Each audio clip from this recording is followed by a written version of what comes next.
Ya, Al Zaitun dibidik untuk membahas mengenai tema ini pemirsa sudah ada bersama kami ada Asrorun Niam Soleh, Ketua MUI Bidang Fatwa. Assalamualaikum Pak Asrorun, apa kabar? Waalaikumsalam warahmatullahi wabarakatuh. Sehat ya? Alhamdulillah, selamat siang. Dan juga bergabung bersama kita ada Kiai Haji Juhadi Muhammad, Ketua PWNU Jawa Barat. Selamat siang, Assalamualaikum Pak Juhadi, Kiai Juhadi.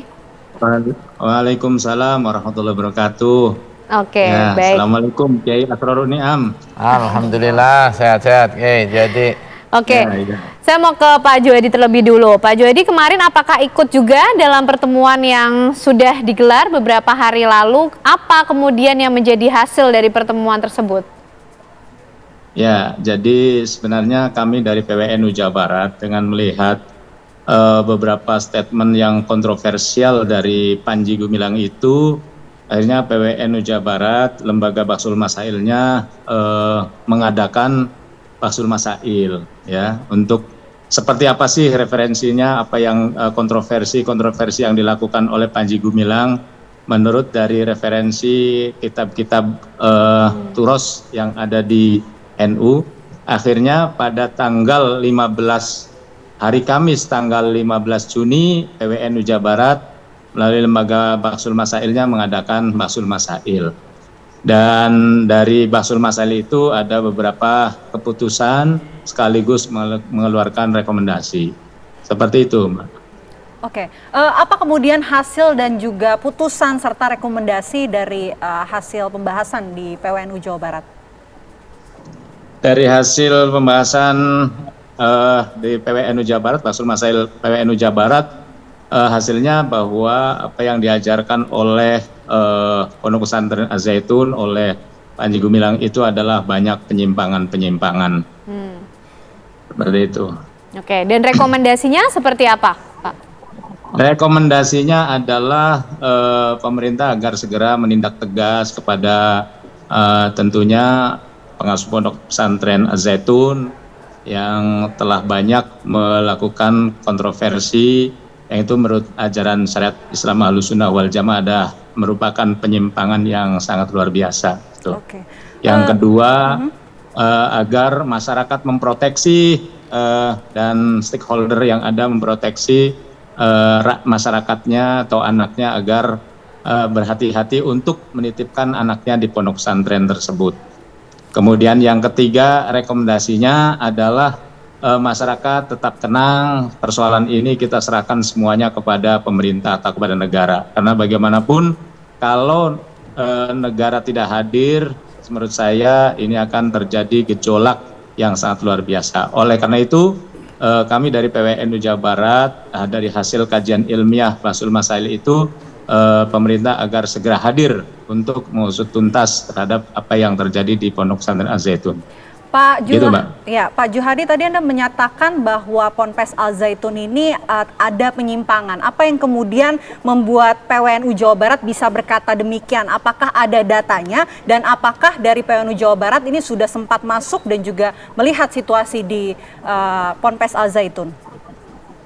Ya, sebenarnya kita dari apa yang disampaikan oleh pengasuh Pondok Pesantren Az-Zaitun itu seperti salam yang merupakan bukan salam khasnya kita orang Islam, kemudian soal pelaksanaan sholat juga walaupun itu ya memang larangan tidak ada, seperti barisan perempuan di depan, barisan lelaki di belakang, kemudian ada non-muslim juga ikut di situ, ini kan merupakan penyimpangan. Kalau soal perempuan berada di baris di depan, itu kan sebenarnya tidak diatur. Artinya sebaik-baik barisan sholat adalah yang paling depan lelaki ketika berjamaah dengan perempuan. Sebaik-baik perempuan sholat ketika berjamaah ya harus berada di belakang. Itu barisannya ada di depan.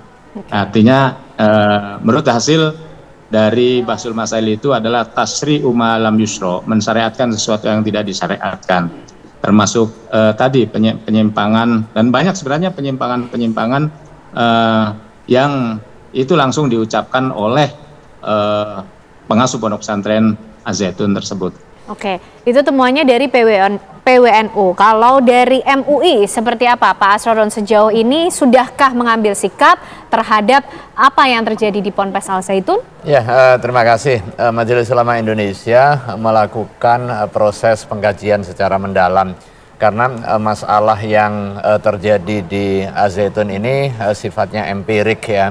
Sehingga butuh istiqra, butuh penelitian secara langsung, konfirmasi, klarifikasi terkait dengan apa yang terjadi. Tidak hanya sebatas pada informasi dari media digital, apalagi kemudian terpotong-potong. Dan untuk kepentingan mekanisme verifikasi dan juga konfirmasi tersebut, Majelis Ulama Indonesia secara khusus sudah membentuk tim gabungan antara Komisi Pengkajian dengan Komisi Fatwa Majelis Ulama Indonesia, dan hingga hari ini masih bekerja untuk kepentingan mengumpulkan bukti-bukti sekaligus juga melakukan pengkajian apa yang terjadi khususnya terkait dengan aspek pemahaman keagamaannya ya. Nah, progresnya kami sudah beberapa kali kunjungan lapangan. Jadi ada kunjungan yang kita bersurat secara langsung, ada kalanya kunjungan kita mencari informasi dengan pendekatan penelitian yang kita miliki ya. Ada dokumen surat yang kita layangkan dan sudah dijawab. Kemudian esok tanggal 21, berarti hari Kamis besok ya, kita juga akan berkunjung ke pesantren, kemudian berkunjung ke area di sekitar pesantren yang bisa memberikan penjelasan secara utuh. Kita juga berkunjung ke tokoh-tokoh agama di sekitar, sekaligus juga ke aparat keamanan. Sekalipun fatwanya belum ditetapkan, tetapi kondisi faktualnya ini kan sudah menyebabkan keresahan ya, seperti kemarin muncul demo, kemudian praktek keagamaan yang menimbulkan berbagai pertanyaan di tengah masyarakat. Sekalipun pada aspek substansi keagamaan kita nggak bisa langsung menyatakan ini sesat, ini tidak, ini boleh, ini tidak, tanpa ada pengkajian ya. Maka secara khusus Majelis Ulama Islam melakukan pendalaman dan hasil pengkajian kita clustering. Oke. Yang pertama klaster yang sudah terkonfirmasi sekaligus juga tervalidasi. Maka ini sudah bisa langsung dilanjutkan di dalam pengkajian fatwa. Ada beberapa masalah yang masih membutuhkan konfirmasi dan klarifikasi, maka ini berada di dalam wilayah pengkajian. Dan yang sudah masuk di Komisi Fatwa ini sudah ada satu dan sudah kita tetapkan fatwanya, yaitu terkait dengan masalah khutbah bagi pelaksanaan sholat Jumu'ah yang dilakukan oleh perempuan. Itu sudah kita fatwakan. Oke. Nah, dengan poin-poin yang lainnya Pak Asrorun, apakah juga masih akan ada lagi yang dikaji lebih dalam dari sejumlah poin kan cukup banyak ya, tuh betul, Pak Asrorun, yang menjadi fokus dari MUI nanti untuk bekerja untuk melakukan pengkajian ini seperti apa, dan sudah ada agenda kah mungkin akan langsung datang ke lapangan ke Al Zaitun untuk mencari? Yang pasti fokus Majelis Ulama Indonesia adalah pada aspek pemahaman keagamaan ya. Kalau ada isu terkait dengan soal urusan tanah, kemudian urusan kekerasan seksual misalnya, itu pada ranah lain ya, tetapi ranah kita adalah pada aspek pemahaman keagamaan. Ada long list yang sudah kita catat yang dinisbatkan kepada praktek atau statement keagamaan dari pimpinan Az-Zaitun, yang kemudian kita verifikasi. Di situ ada soal praktek keagamaan yang tadi juga sudah disebutkan oleh Kiai Juhadi, misalnya soal penempatan perempuan di antara saf laki-laki, kemudian yang berikutnya perenggangan saf menggunakan dalil yang ditafsirkan secara subjektif dan secara sendiri tanpa kaidah tafsir misalnya. Kemudian soal salam, kemudian soal dugaan adanya pemahaman bahwa dosa bisa ditebus dengan membayar sejumlah uang kepada pimpinannya misalnya. Kemudian ada ketidakwajiban sholat bagi masyarakat Muslim karena dianggap masih di dalam fase Makkah, dan beberapa ajaran keagamaan yang tentu jika itu valid, jika itu benar akan berdampak kepada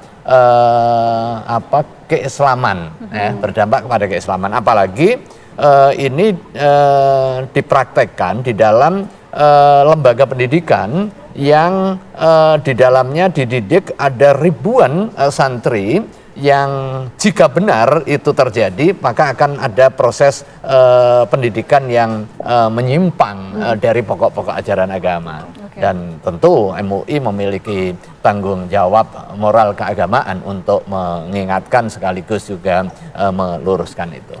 Untuk meluruskan itu MUI punya tanggung jawab, dan kita sebetulnya penasaran kapan rencananya MUI akan segera merapat ke Ponpes Al Zaitun untuk kemudian melihat situasi di sana langsung. Tapi dijawab nanti Pak Asroruniam. Kami harus jeda terlebih dahulu. Kami akan kembali sesaat lagi.